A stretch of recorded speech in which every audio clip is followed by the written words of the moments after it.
I'll never forget the way the man at the wedding hall looked at me. Polite but firm, almost apologetic, as if he didn't want to embarrass me in front of the other guests waiting to check in. He glanced down at his clipboard, then back up at me with a tight smile. "Sorry, ma'am," he said gently. "Your name isn't on the list." For a moment, I thought it was just a mistake. Maybe the ink smudged. Maybe they skipped a page. I clutched the small silver-wrapped box in my hands a little tighter, forcing a smile. My heart raced, but I tried to keep my voice steady. There must be some confusion. "I'm Emily Carter," I explained, pointing toward the grand ballroom doors where I could already hear the muffled music and the chatter of guests inside. "Sophia Carter's sister. The bride." He looked again, sliding his finger down the list slowly. My chest tightened with each second. Finally, he shook his head. "I'm sorry. I don't see your name anywhere. Maybe if you call her, at her own wedding?" My stomach twisted. The idea of pulling Sophia away from her special day felt wrong. But the longer I stood there, the more people began to notice me. Guests in glittering dresses and crisp tuxedos, glancing at me curiously, whispering under their breath. My cheeks burned with shame. Reluctantly, I pulled out my phone and dialed her number. She picked up after the second ring. For a moment, relief washed over me. At least she'd sort this out. But her voice was light, playful, almost mocking. "Emily? What's going on? Did you get lost?" I forced a laugh, though my throat felt dry. "I'm at the entrance, but they don't have my name on the guest list. Can you let them know I'm supposed to be here?" There was a pause. Then I heard it. The unmistakable sound of her laughing. Not the kind of laugh that carried warmth, but the sharp, biting kind that cuts deep. "Oh, Emily," she said, almost amused. "You didn't actually think you were invited, did you?" Her words hit me harder than any slap could have. I froze in place, my grip on the gift trembling. I could barely form words. What do you mean?" She sighed as if I were a child who simply didn't understand. "This is my wedding, Emily. I wanted it to be perfect. You didn't need to be part of it. I mean, come on, you really thought you were on the list?" My chest felt hollow, as if all the air had been sucked out of me. I turned slightly, hoping the guests standing nearby hadn't heard, but their eyes lingered, curious and pitying. I could almost feel their judgment wrapping around me like a spotlight I couldn't escape. For as long as I could remember, Sophia had been the golden one. My parents adored her confidence, her beauty, her charm. She was the daughter who aced every exam, landed the dream job, and now was marrying the man everyone called perfect. I'd grown used to standing in her shadow, used to hearing my parents say, "Why can't you be more like Sophia?" But still, I thought today would be different. I thought being her sister meant something. On the phone, I managed to whisper, "Sophia, I brought you a gift. I wanted to celebrate with you." She gave a short laugh again, careless. "Leave it if you want. Or don't. It's not a big deal. I really have to go, though. Don't cause a scene, okay?" And just like that, she hung up. The silence that followed was deafening. My hands shook as I lowered my phone. My eyes stung, but I refused to let tears fall here, not with strangers staring. I wanted to vanish, to melt into the marble floor beneath my feet. The staff member shifted uncomfortably, clearly wishing he could do something, but his job was to keep me out. I turned my gaze toward the ballroom doors one last time. Behind them, my entire family was gathered. Mom and Dad, uncles, aunts, cousins, all laughing, celebrating, clinking glasses in honor of Sophia's big day. And me? I wasn't even worth a seat at the table. I looked down at the silver-wrapped gift in my hands, the ribbon perfectly tied, the handwritten card neatly tucked under it. For a brief moment, I considered throwing it in the trash, storming out, leaving her with nothing. But instead, I straightened my back, walked past the staff, and gently placed the gift on the corner of the table where dozens of others were stacked. No one noticed. No one stopped me. I set it down quietly like a ghost drifting through a room where I didn't belong. Then, without a word, I slipped out into the night. I thought that was the end of it. But hours later, after the music had quieted and the lights dimmed, my phone rang again. This time, Sophia's voice wasn't mocking. It was broken. trembling. And what she said next changed everything. Growing up, my sister Sophia and I were as different as night and day, though only 3 years separated us. From the outside, we looked like the perfect little duo, matching dresses at family photos, braided hair at Easter, and always standing side by side. But anyone who spent more than 5 minutes with us could see the difference. Sophia was magnetic.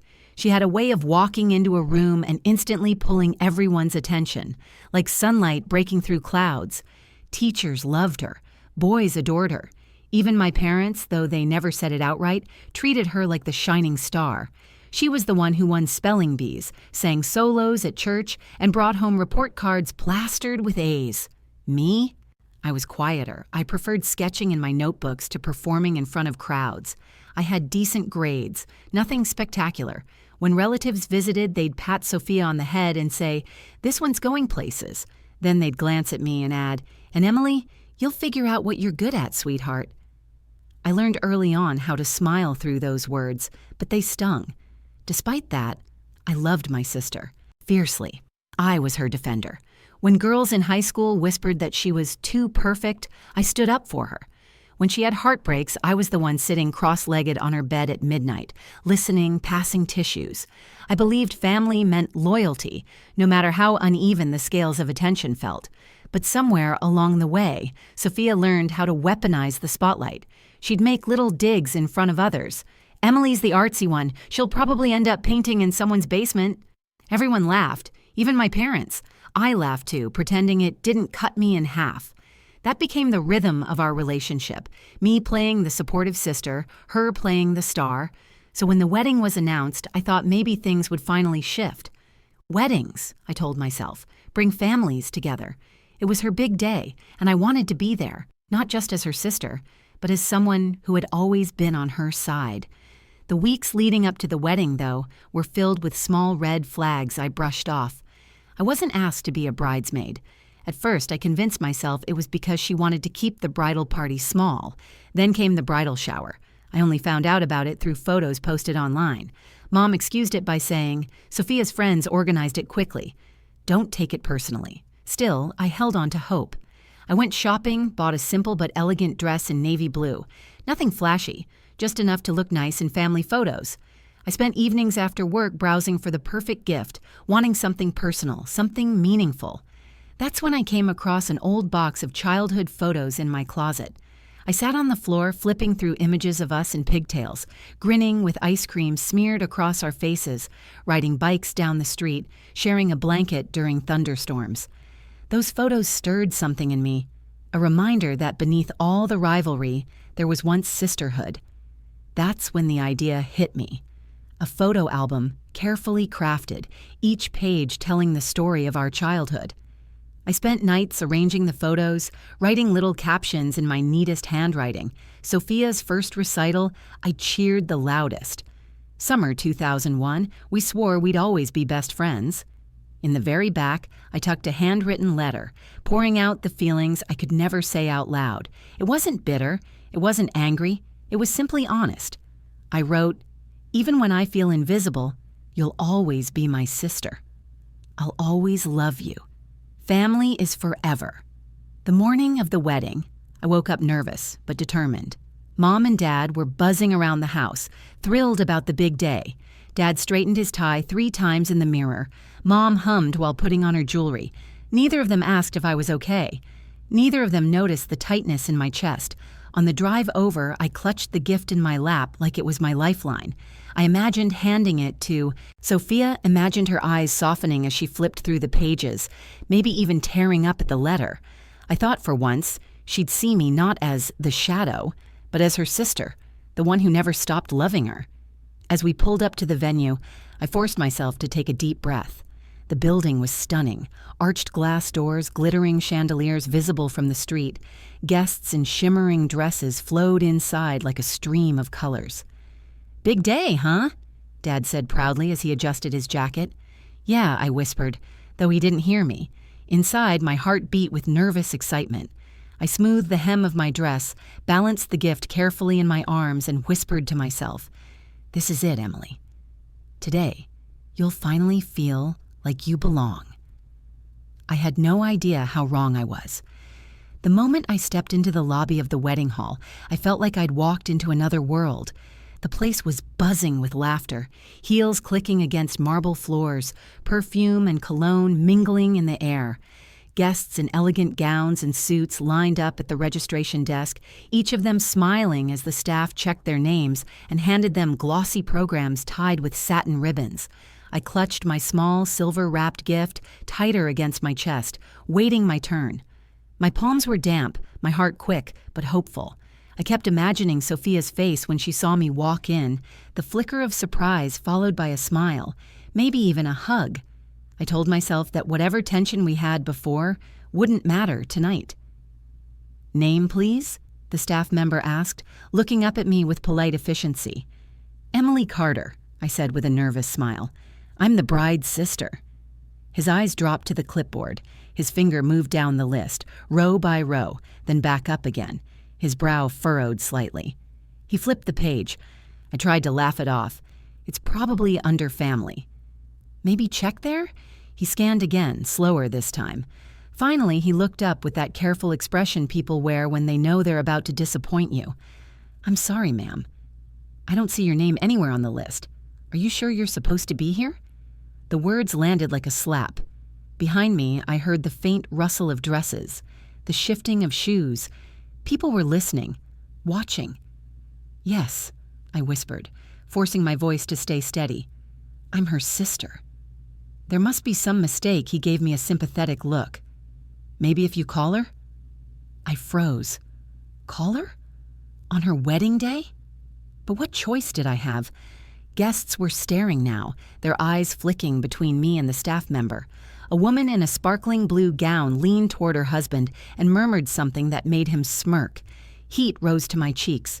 With trembling hands, I pulled out my phone and dialed Sophia. She answered quickly, her voice light, almost playful. "Emily, what's up? Did you get lost?" Relief flickered. "I'm at the entrance, but they don't have my name on the guest list. Can you tell them I'm supposed to be here?" Silence stretched for a beat. Then came laughter. Not warm laughter, the kind that bubbles up with love, but sharp, cruel, slicing straight through me. "Oh, Emily," she said, amusement dripping from every word, "you didn't actually think you were invited, did you?" My stomach dropped. I turned slightly away from the growing crowd, pressing the phone tighter to my ear. "What do you mean?" "Of course I'm invited. I'm your sister." Her tone hardened, though the mockery lingered. "This is my day." I wanted it perfect. "You've always had a way of complicating things. Honestly, Emily, I didn't think you'd even show up. Just leave, okay? Don't make a scene." The words stung worse than the stares boring into my back.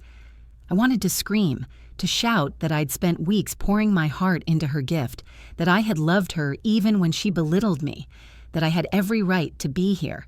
But the words caught in my throat. Instead, I whispered, "I brought you something. A gift. I just wanted to celebrate with you." She gave a short, dismissive laugh. "Leave it if you want. Or don't. It's not a big deal. I've got to go. Bye." And the line went dead. For a moment, I stood frozen in place, my phone pressed uselessly against my ear. Around me, the hum of conversation carried on, but I felt exposed, naked under the weight of all those curious glances. A few people pretended not to look, their eyes darting away when I caught them. Others didn't bother hiding their pity. The staff member shifted awkwardly, lowering his clipboard.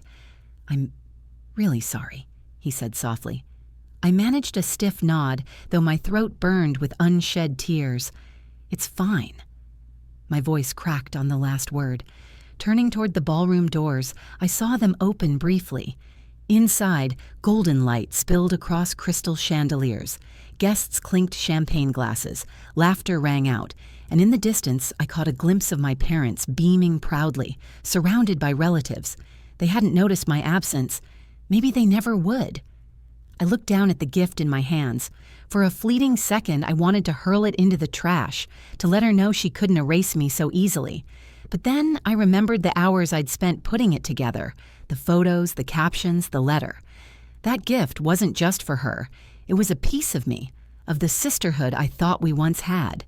So, With trembling hands, I walked to the gift table, tucked away near the entrance. I slipped the silver-wrapped box into the pile, arranging it neatly among the glittering packages and oversized bags. No one noticed. No one asked who it was from. Straightening my back, I forced myself to walk slowly, deliberately, past the staff and out the door. Each step echoed in the empty hallway, louder than the music pulsing behind me. By the time I reached the cool night air, my face was hot, with shame, my chest aching. I told myself I wouldn't cry until I got home, and I thought in that moment that this was where the story ended. But hours later, when my phone rang again, everything changed. I don't remember much about the drive home except how heavy the silence felt. My phone sat in my lap, dark and useless, and the silver wrapping paper I'd so carefully chosen flashed in my memory like a cruel joke. The streetlights blurred through the windshield, and all I could hear was Sophia's laugh echoing in my head. "You didn't actually think you were invited, did you?" Her words replayed on a loop, each time sharper, cutting deeper. I had always known I was second best in our family, but I never imagined she would erase me so completely on what was supposed to be the happiest day of her life. When I finally parked in front of my apartment, I sat in the car for a long time, gripping the steering wheel as if letting go would mean collapsing under the weight of everything I felt. Anger, humiliation, grief, it all swirled together. But beneath it, strangely enough, was something else. Clarity. I realized I had a choice. I could let her cruelty define me, fester inside me until it turned into bitterness, or I could rise above it, not for her sake, but for mine. That's when my eyes fell to the empty seat beside me where the gift had been. I had left it behind, resting quietly among the others on the table, invisible just like me. And yet that small box carried the only truth I wanted her to see. The album hadn't been easy to make. It wasn't just pictures glued onto paper. It was my heart stitched between every page. Childhood snapshots of us playing in the backyard, sticky with popsicles, photos of school projects, birthdays, even the blurry Polaroid from our first trip to the beach. I'd spent hours writing little captions, words I thought might remind her of who we once were. And tucked in the back, the letter I'd written when my chest ached too much to hold it in anymore. I had debated for days whether to write it at all. What if she laughed at it, like she laughed at everything else? What if she threw it away without reading? But in the end, I wrote it because I needed to say the words out loud, even if she never listened. In the letter, I admitted how invisible I had felt growing up, always standing in her shadow, always cheering for her while she barely noticed me. But I also reminded her that despite all of it, I had never stopped loving her. "You'll always be my sister," I wrote. "Even when I feel unwanted, you'll always matter to me. And I hope someday I'll matter to you too." Those words weren't revenge. They weren't designed to make her feel guilty. They were a mirror, showing her what she had refused to see, that I had loved her quietly, fiercely, even when she made me feel like nothing. Sitting in the dark of my car, I felt both foolish and proud. Foolish for thinking she might have welcomed me, proud for leaving the gift anyway. It was my final gesture, not an invitation to trample me again, but a boundary, a statement. I whispered to myself, she'll never be able to say I didn't care. And that mattered because I needed to know I had taken the higher road. I hadn't shouted. I hadn't caused a scene at the entrance. I hadn't begged for a seat at a table that clearly wasn't meant for me. Instead, I had chosen silence, dignity, and one small box that spoke louder than I ever could. For the rest of the evening, I wandered around my apartment in a daze. I set my phone face down, refusing to look at it, afraid of what messages might come, or worse, the silence that might follow. I changed out of my dress, folded it neatly, and slid it back into the garment bag. It felt strange, like erasing evidence of a crime no one else would ever acknowledge. But when I caught my reflection in the mirror, I noticed something surprising. My eyes were swollen, yes, but there was no bitterness in them. There was pain, deep and raw, but there was also a quiet strength. I realized then that my decision to leave the gift was not weakness, it was power. I hadn't let her rob me of kindness, even when she tried. The hours ticked by slowly. The laughter and music of the wedding played only in my imagination now, faint and distant. I tried to distract myself, made a cup of tea, curled up on the couch, but my chest still ached. I thought about how the letter might land in her hands later that night and whether she would even bother opening the box. Part of me doubted it. Maybe she would roll her eyes, toss it aside, too wrapped up in the glow of her perfect night. But another part of me, the part that had spent hours crafting each page, hoped she might pause, that she might see me, not as the sister she outshined, but as the sister who never stopped standing by her. I didn't know then how powerful that hope would turn out to be. Because as midnight approached, my phone buzzed on the table, and for the first time in years, Sophia's voice trembled when she said my name. The night had grown quiet by the time my phone buzzed against the coffee table. I had been sitting on the couch for hours, staring at the blank glow of the television, my untouched cup of tea cooling in my hands. I didn't expect anyone to call. Most of my family was still celebrating, wrapped in the glitter and glow of Sophia's wedding. When I saw her name flashing on the screen, my first instinct was to let it go to voicemail. My chest tightened, my stomach twisted. What could she possibly want? Another jab? Another cruel dismissal? But something in me, curiosity, maybe hope, made me swipe to answer. Hello? My voice was hoarse, shaky. There was silence at first. Then I heard it. Not laughter, not mockery, but the sound of someone trying not to cry. Emily? Her voice cracked. I just opened your gift. I froze. My heartbeat thudded in. My ears. She let out a shaky breath, and when she spoke again, her words tumbled out in pieces. Why would you do that for me? After everything? After the way I treated you? I closed my eyes. The image of the photo album filled my mind, each page stitched with the memories I had guarded for so long. I pictured her fingers tracing the edges of those childhood photographs, her eyes scanning the captions, pausing at the words I had written with trembling hands. Because you're my sister, I whispered, my throat tightening. She sobbed then, raw and unrestrained, and for the first time in my life I heard vulnerability in her voice. Emily, I don't deserve this. I don't deserve you. I gripped the phone harder, unsure what to say. Part of me wanted to lash out, to tell her how much she had hurt me, how humiliating it had been to be turned away from her wedding like I was nothing. But the words stuck in my chest. All I could do was listen as she cried. Between tears, she tried to explain. I thought keeping you away would make things easier. I thought if you weren't there, I wouldn't have to feel guilty. About how I've treated you all these years, I convinced myself it was better this way. Her voice broke. But then I saw that album, page after page of you standing beside me, cheering me on, loving me, even when I didn't deserve it, and that letter. I heard her inhale sharply, her words faltering. How could you write something so kind? After everything? Tears spilled down my cheeks before I could stop them. My voice shook, but I spoke the truth. Because it's who I am. Because I don't know how to stop loving you even when it hurts.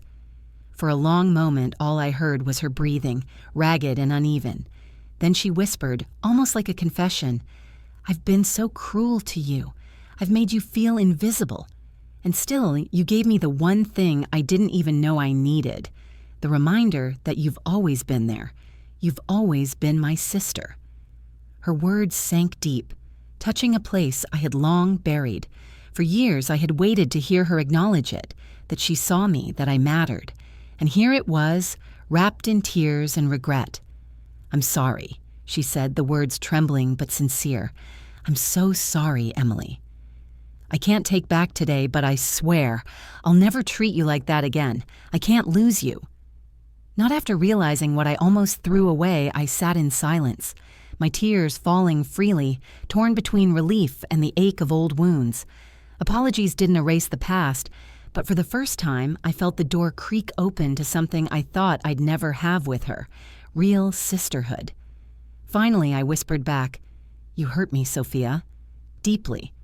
But I wrote that letter because I wanted you to know the truth.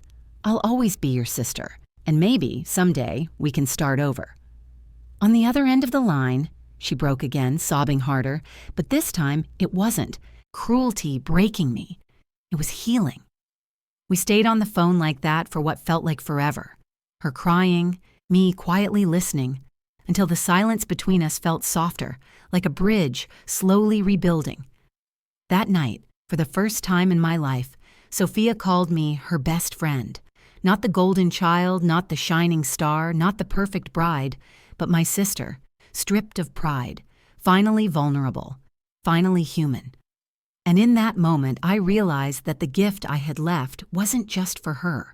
It was for me, too. It was proof that I had chosen love over bitterness, dignity over revenge. It was proof that sometimes even the smallest gesture can change the course of everything.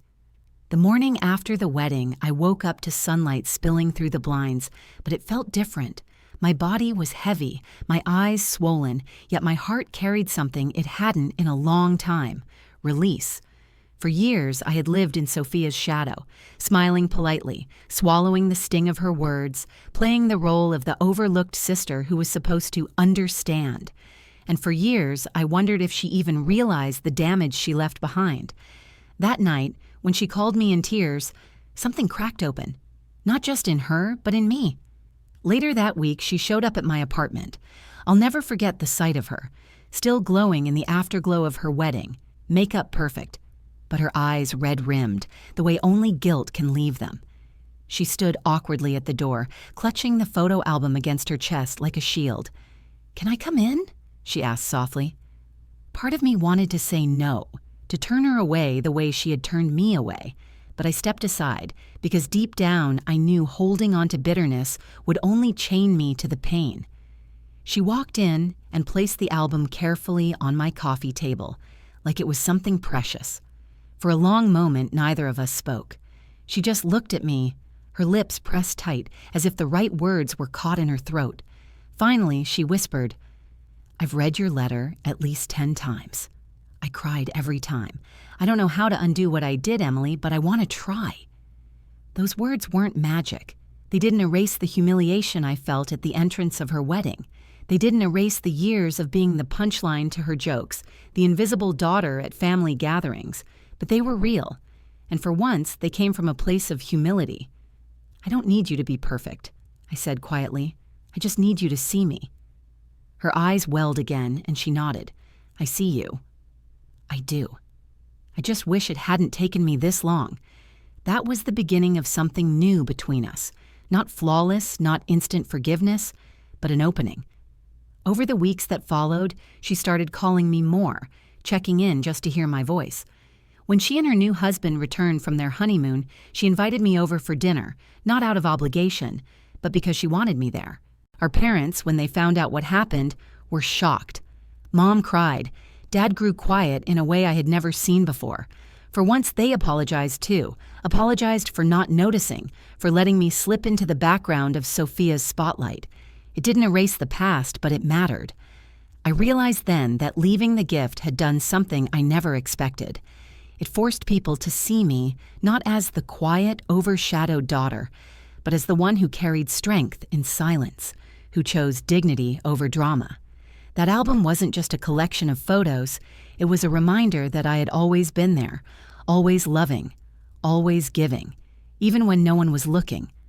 Looking back, I sometimes wonder what would have happened if I'd chosen differently, if I'd yelled at the staff, demanded my place, stormed into the ballroom to confront Sophia in front of everyone.